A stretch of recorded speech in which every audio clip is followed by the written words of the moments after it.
신경망 훈련과 활성화 함수 완벽 가이드에 오신 것을 환영합니다.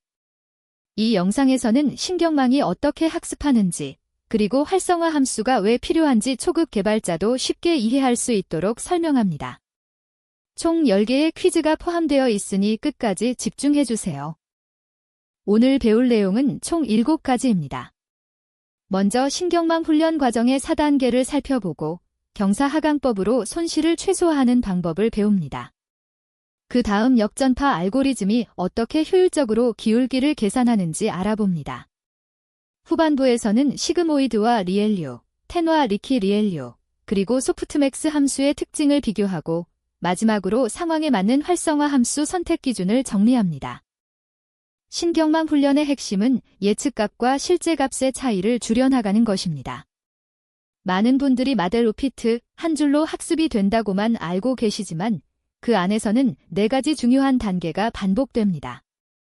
첫째, 순전파 단계에서는 입력 데이터가 신경망을 통과하면서 예측값을 만듭니다. 둘째, 손실 계산 단계에서는 예측값과 실제 정답을 비교해 얼마나 틀렸는지 측정합니다. 셋째, 기울기 계산 단계에서는 손실을 줄이려면 가중치를 어느 방향으로 얼마나 수정해야 하는지 계산합니다. 마지막으로 가중치 업데이트 단계에서 실제로 가중치를 수정합니다. 이 4단계를 수천 번 반복하면서 신경망은 점점 정확해집니다. 코드로 신경망 훈련의 흐름을 살펴보겠습니다. 트레인 스태프 함수가 바로 한 번의 훈련 단계를 구현한 것입니다. 첫 번째 줄에서 y프레드는 np.로 입력과 가중치를 곱해 예측값을 계산합니다. 이것이 순전파입니다. 두 번째로 로스 변수에서는 평균 제곱 오차로 손실을 측정합니다. 예측값에서 실제값을 뺀 후 제곱하여 평균을 구합니다. 세 번째로 그레이디언트 계산에서는 손실 함수를 가중치로 미분합니다. 이 기울기가 어느 방향으로 가중치를 수정해야 손실이 줄어드는지 알려줍니다. 마지막으로 가중치를 업데이트하는데 기존 가중치에서 학습률과 기울기를 곱한 값을 빼줍니다. 학습률은 한 번에 얼마나 크게 수정할지 결정하는 중요한 하이퍼 파라미터입니다. 경사하강법은 손실 함수의 최소값을 찾아가는 최적화 알고리즘입니다. 안개가 자욱한 산에서 가장 낮은 골짜기를 찾아 내려간다고 상상해보세요. 앞이 잘 보이지 않으니 발밑의 경사만 느끼면서 가장 가파른 방향으로 한 걸음씩 이동합니다. 신경망 학습도 마찬가지입니다. 현재 위치에서 기울기를 계산하고 그 반대 방향으로 조금씩 이동하면 결국 손실이 가장 작은 지점에 도달하게 됩니다. 여기서 중요한 것이 바로 학습률입니다. 학습률이 너무 크면 골짜기를 지나쳐버리고 너무 작으면 도착하는데 너무 오래 걸립니다. 적절한 학습률을 찾는 것이 딥러닝 엔지니어의 중요한 역할 중 하나입니다. 경사하강법의 전체 구현을 살펴보겠습니다. 그레이디언트 디센트 함수는 완전한 학습 과정을 보여줍니다. 먼저 가중치를 랜덤하게 초기화합니다. 이는 산 어딘가에 무작위로 떨어뜨려지는 것과 같습니다. 그 다음 에포크 루프를 돌면서 반복 학습합니다. 각 에포크마다 예측값을 계산하고 손실을 측정하고 기울기를 구합니다. 중요한 부분은 기울기 계산 공식입니다. 손실 함수를 가중치로 미분한 결과가 기울기가 됩니다. 마지막으로 가중치를 업데이트하는데 기울기의 반대 방향으로 이동합니다. 왜 반대일까요? 기울기가 양수라는 것은 그 방향으로 가면 손실이 증가한다는 뜻이니까요. 우리는 손실을 줄이고 싶으니 반대로 가야 합니다. 이 과정을 1000번 반복하면 손실이 점점 줄어들며 최소값에 도달합니다. 역전파는 딥러닝에서 가장 중요한 알고리즘 중 하나입니다. 신경망에는 수백만 개의 가중치가 있는데 각각의 기울기를 어떻게 효율적으로 계산할 수 있을까요? 바로 역전파 알고리즘 덕분입니다. 순전파에서는 입력이 출력 방향으로 흘러갔다면 역전파에서는 반대로 출력에서 계산된 오차가 입력 방향으로 거슬러 올라갑니다. 이 과정에서 연쇄 법칙이라는 미적분 개념을 사용합니다. 합성함수의 미분은 각 함수의 미분을 곱한 것과 같다는 법칙입니다. 신경망의 각 층도 결국 함수의 합성이므로 이 법칙을 반복 적용하면 모든 가중치의 기울기를 효율적으로 계산할 수 있습니다. 역전파의 구현 코드를 자세히 살펴보겠습니다. 배쿼드 패스 함수는 두 층 신경망의 역전파를 보여줍니다. 먼저 출력층 오차를 계산합니다. 예측값에서 실제 값을 뺀 것이 오차입니다. 다음으로 이 오차를 이용해 출력층 가중치의 기울기를 구합니다. 은닉층의 출력을 전치한 후 오차와 곱합니다. 여기까지가 출력층입니다. 이제 중요한 부분인 은닉층으로 오차를 역전파합니다. 출력층 오차의 출력층 가중치의 전치를 곱하면 은닉층 오차가 됩니다. 이것이 바로 연쇄 법칙의 적용입니다. 그 다음 활성화 함수의 미분을 적용해야 합니다. 이 예제에서는 리엘류를 사용했으므로 양수면 1, 음수면 0을 곱합니다. 마지막으로 입력을 전치한 후 은닉층 오차와 곱하면 은닉층 가중치의 기울기가 나옵니다.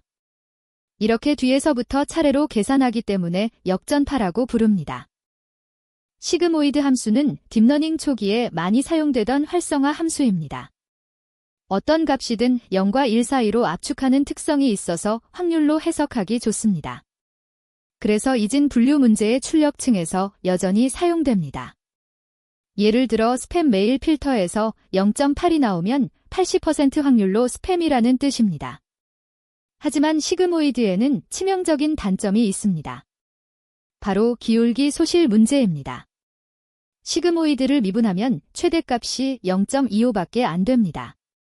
층이 깊어질수록 이 0.25를 계속 곱하게 되니 기울기가 기하급수적으로 작아집니다. 그래서 10층, 20층짜리 깊은 신경망에서는 앞쪽 층이 거의 학습되지 않는 문제가 발생합니다.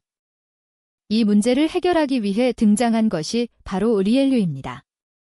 리엘류는 놀라울 정도로 단순합니다.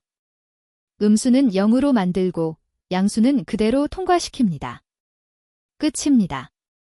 이렇게 단순한데 왜 효과적일까요? 첫째, 양수 영역에서 기울기가 항상 1입니다. 아무리 깊은 층을 통과해도 기울기가 사라지지 않습니다. 둘째, 계산이 매우 빠릅니다. 지수 함수를 쓰는 시그모이드와 달리 단순 비교 연산만 하면 됩니다. 셋째, 희소성을 만듭니다. 음수 입력에 대해 출력이 0이 되므로 일부 뉴런만 활성화됩니다. 이것이 오히려 모델의 표현력을 높여줍니다. 그래서 요즘 대부분의 딥러닝 모델은 은닉층의 리엘류를 기본으로 사용합니다. 시그모이드와 리엘류를 코드로 구현해 보겠습니다. 시그모이드 함수는 1을 1 더하기 2의 마이너스 x승으로 나눈 값입니다. 지수 함수를 사용하기 때문에 계산 비용이 좀 높습니다. 시그모이드 더리버티브는 시그모이드의 미분인데 시그모이드 값의 1 빼기 시그모이드 값을 곱한 형태입니다. 최대값이 0.25라는 것을 알 수 있습니다. 반면 릴로 함수는 np, 맥시멈, 경, x, 한 줄로 끝입니다. x와 0 중 큰 값을 선택하는 것이죠. 릴로 더리버티브는 x가 양수면 1, 음수면 0을 반환합니다. 매우 간단합니다. 예시를 보면 마이너스 2부터 2까지의 입력에 대해 시그모이드는 0.12부터 0.88까지의 값을 반환하고 리엘류는 음수는 0, 양수는 그대로 1과 1을 반환합니다. 텐 함수는 시그모이드의 개선판이라고 할 수 있습니다.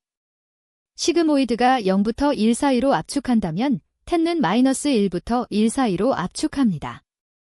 비슷해 보이지만 중요한 차이가 있습니다. 텐는 0을 중심으로 분포합니다. 시그모이드의 출력은 항상 양수인데 이게 왜 문제일까요? 다음 층의 가중치를 업데이트할 때 기울기가 모두 같은 부호를 가지게 됩니다.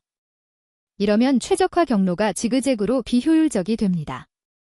텐는 출력이 양수일 수도 음수일 수도 있어서 이 문제가 줄어듭니다.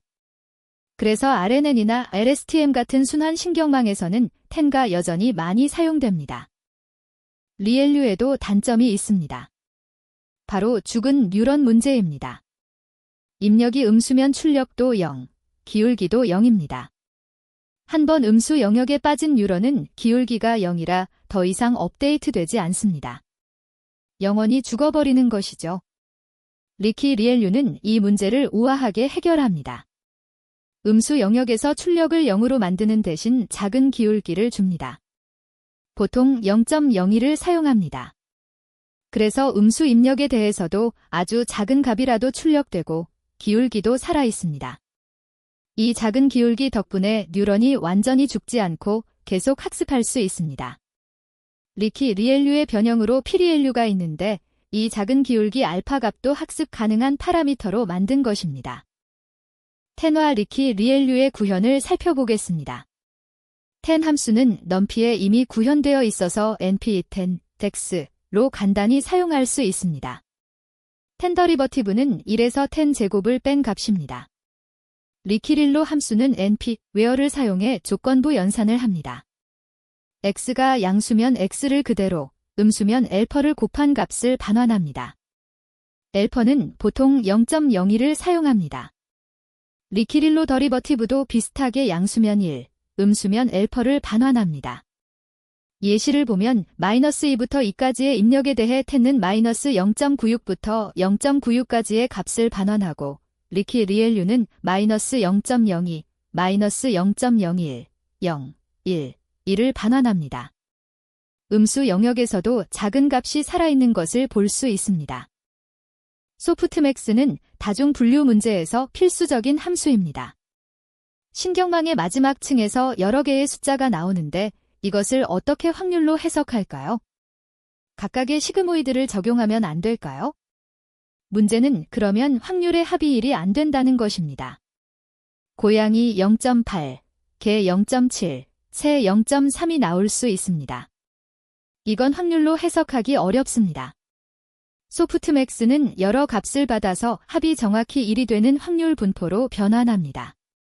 큰 값은 높은 확률을, 작은 값은 낮은 확률을 갖게 되고 모두 더하면 100%가 됩니다. 그래서 다중 분류의 출력층에서는 거의 항상 소프트맥스를 사용합니다. 소프트맥스 함수의 구현을 자세히 살펴보겠습니다. 먼저 모든 값에 지수 함수를 적용합니다. 이에 x승을 계산하는 것이죠. 왜 지수 함수일까요? 첫째, 모든 값을 양수로 만들어 확률로 해석할 수 있게 합니다. 둘째, 값의 차이를 증폭시켜 가장 큰 값이 더 두드러지게 만듭니다. 그 다음 모든 지수값의 합으로 나눕니다. 이렇게 하면 모든 출력의 합이 정확히 1이 됩니다. 코드에서 주목할 부분은 x 빼기 np max x를 먼저 계산하는 것입니다. 이것은 수치 안정성을 위한 트릭입니다.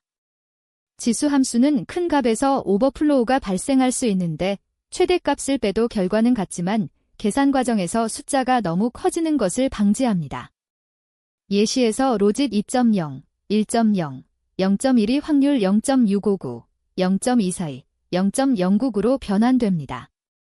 가장 큰 값이 가장 높은 확률을 갖고 합은 정확히 1입니다. 마지막으로 활성화 함수 선택 기준을 정리하겠습니다. 상황에 맞는 활성화 함수를 선택하는 것이 매우 중요합니다. 은닉층에서는 일반적으로 리엘류를 기본으로 사용합니다. 기울기 소실 문제가 없고 계산도 빠르기 때문입니다. 만약 죽은 뉴런 문제가 우려된다면 리키 리엘류나 피리엘류를 고려해 볼 수 있습니다. 출력층에서는 문제 유형에 따라 선택합니다. 이진 분류면 시그모이드를 사용해서 0부터 1 사이의 확률을 얻습니다. 다중 분류면 소프트맥스를 사용해서 각 클래스의 확률 분포를 얻습니다. 회귀 문제면 활성화 함수를 사용하지 않거나 선형 함수를 사용합니다. 예외적으로 RNN이나 LSTM에서는 텐가 여전히 많이 사용됩니다. 게이트 메커니즘과 잘 맞기 때문입니다. 첫 번째 퀴즈입니다. 신경망 훈련의 4단계를 올바른 순서로 나열한 것은 무엇일까요? 1번, 손실 계산, 순전파, 가중치 업데이트, 기울기 계산. 2번, 순전파, 손실 계산, 기울기 계산, 가중치 업데이트. 3번, 기울기 계산, 순전파, 손실 계산, 가중치 업데이트. 4번, 순전파, 기울기 계산, 손실 계산, 가중치 업데이트. 정답을 생각해 보세요. 정답은 2번입니다. 순전파, 손실 계산, 기울기 계산, 가중치 업데이트 순서입니다. 신경망 훈련은 순전파에서 입력 데이터로 예측값을 계산하고 손실 계산에서 예측값과 실제값의 차이를 측정합니다. 그 다음 기울기 계산에서 가중치 수정 방향을 결정하고 마지막으로 가중치 업데이트에서 실제 가중치를 수정합니다. 이 순서는 논리적으로 이전 단계의 결과가 다음 단계에 입력이 되기 때문에 반드시 지켜져야 합니다. 2번째 퀴즈입니다. 경사하강법에서 학습률을 너무 크게 설정했을 때 발생할 수 있는 문제는 무엇일까요? 한 번, 학습 속도가 너무 느려져서 수렴하는데 오랜 시간이 걸린다. 2번, 손실값이 최소값을 지나쳐서 수렴하지 못하고 발산할 수 있다. 3번, 기울기 소실 문제가 발생하여 학습이 중단된다. 4번, 과적합이 발생하여 일반화 성능이 떨어진다. 정답은 2번입니다. 손실값이 최소값을 지나쳐서 수렴하지 못하고 발산할 수 있습니다. 학습률이 너무 크면 가중치 업데이트 폭이 커져서 손실 함수의 최소값을 지나쳐버립니다. 이로 인해 손실값이 수렴하지 못하고 오히려 발산하는 현상이 발생할 수 있습니다. 반대로 학습률이 너무 작으면 학습 속도가 느려지는 문제가 생깁니다. 3번째 퀴즈입니다. 역전파 알고리즘이 효율적인 이유로 가장 적절한 것은 무엇일까요? 한 번, 순전파와 동시에 실행되어 병렬 처리가 가능하기 때문이다. 2번, 연쇄 법칙을 활용하여 이전 층에서 계산된 기울기를 재사용하기 때문이다. 3번, 각 층의 가중치를 독립적으로 계산하여 메모리 사용량을 줄이기 때문이다. 4번, 손실 함수를 근사치로 계산하여 연산량을 줄이기 때문이다. 정답은 2번입니다. 연쇄 법칙을 활용하여 이전 층에서 계산된 기울기를 재사용하기 때문입니다. 역전파는 미적분의 연쇄 법칙을 활용합니다. 출력층에서 계산된 기울기를 이전 층으로 전파하면서 재사용하기 때문에 각 파라미터에 대한 기울기를 개별적으로 계산하는 것보다 훨씬 효율적입니다. 이것이 역전파가 기울기를 뒤로 전달한다고 불리는 이유입니다. 4번째 퀴즈입니다. 시그모이드 활성화 함수의 기울기 소실 문제가 가장 심각하게 나타나는 상황은 언제일까요? 한 번, 출력층에서 이진 분류를 수행할 때에 2번, 입력값이 0에 가까운 영역에서 학습할 때에 3번, 깊은 신경망의 초기층에서 학습할 때에 4번, 배치 크기가 작은 상황에서 학습할 때. 정답은 3번입니다. 깊은 신경망의 초기층에서 학습할 때입니다. 시그모이드의 최대 기울기가 0.25이므로 층이 깊어질수록 기울기가 기하급수적으로 작아집니다. 따라서 초기층, 즉 입력에 가까운 층일수록 기울기 소실이 심각해져 학습이 거의 이루어지지 않습니다. 이것이 깊은 신경망에서 리엘류를 사용하는 주된 이유입니다. 5번째 퀴즈입니다. 리엘류 활성화 함수가 시그모이드보다 선호되는 주된 이유는 무엇일까요? 한 번, 출력값이 0과 1 사이로 제한되어 확률로 해석하기 쉽다. 2번, 모든 입력에 대해 기울기가 일정하여 기울기 소실 문제가 없다. 3번, 양수 영역에서 기울기가 1로 일정하여 깊은 신경망에서도 기울기가 잘 전달된다. 4번, 음수 입력도 처리할 수 있어 정보 손실이 없다. 정답은 3번입니다. 양수 영역에서 기울기가 1로 일정하여 깊은 신경망에서도 기울기가 잘 전달됩니다. 리엘류는 양수 입력에 대해 기울기가 항상 1입니다. 이로 인해 역전파 시 기울기가 그대로 전달되어 깊은 신경망에서도 기울기 소실 문제가 크게 완화됩니다. 반면 시그모이드는 최대 기울기가 0.25여서 층이 깊어질수록 기울기가 급격히 감소합니다. 6번째 퀴즈입니다. 텐 활성화 함수가 시그모이드보다 유리한 점과 그 이유로 올바른 것은 무엇일까요? 한 번, 출력 범위가 0에서 1이어서 확률 계산에 직접 사용할 수 있다. 2번, 출력이 -1부터 1로 0을 중심으로 분포하여 다음 층의 학습이 더 안정적이다. 3번, 기울기 소실 문제가 완전히 해결되어 깊은 신경망에 적합하다. 4번, 계산 비용이 시그모이드보다 현저히 낮다. 정답은 2번입니다. 출력이 -1부터 1로 0을 중심으로 분포하여 다음 층의 학습이 더 안정적입니다. 10 함수의 출력 범위는 -1에서 1로 0을 중심으로 분포합니다. 이는 다음 층의 입력이 평균 공 근처가 되도록 하여 학습을 더 안정적으로 만듭니다. 시그모이드는 출력이 0부터 1이므로 항상 양수여서 다음 층의 가중치 업데이트가 한 방향으로만 이루어지는 문제가 있습니다. 7번째 퀴즈입니다. 리키 리엘유가 일반 리엘유의 어떤 문제를 해결하기 위해 고안되었을까요? 한 번, 양수 영역에서 기울기가 1로 고정되어 표현력이 제한되는 문제. 2번, 음수 입력에서 기울기가 0이 되어 뉴런이 영구적으로 비활성화되는 문제. 3번, 출력값에 상한이 없어서 값이 폭발하는 문제. 4번, 계산 복잡도가 높아 학습 속도가 느려지는 문제. 정답은 2번입니다. 음수 입력에서 기울기가 0이 되어 뉴런이 영구적으로 비활성화되는 문제를 해결합니다. 일반 리엘유는 음수 입력에 대해 출력과 기울기가 모두 0입니다. 이로 인해 한번 음수 영역에 들어간 뉴런은 더 이상 학습되지 않는 다이잉 리엘유의 문제가 발생합니다. 리키 리엘유는 음수 영역에서 작은 기울기, 예를 들어 0.01을 부여하여 이 문제를 해결합니다. 8번째 퀴즈입니다.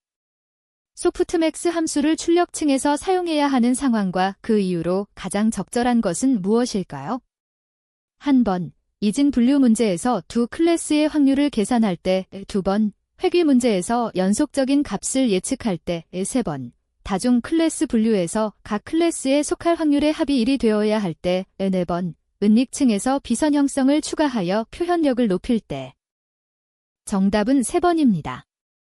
다중 클래스 분류에서 각 클래스에 속할 확률의 합이 1이 되어야 할 때입니다. 소프트맥스 함수는 입력 벡터를 확률 분포로 변환하며 모든 출력값의 합이 정확히 1이 됩니다. 이는 다중 클래스 분류 문제에서 이 샘플이 각 클래스에 속할 확률을 표현하는 데 필수적입니다. 이진 분류에는 시그모이드가 더 적합하고 회귀 문제에서는 활성화 함수를 사용하지 않습니다. 9번째 퀴즈입니다. 다음 중 은닉층의 활성화 함수 선택 시 고려해야 할 사항으로 가장 적절하지 않은 것은 무엇일까요? 한 번, 깊은 신경망에서는 기울기 소실 문제를 완화하는 리엘유 계열을 우선 고려한다.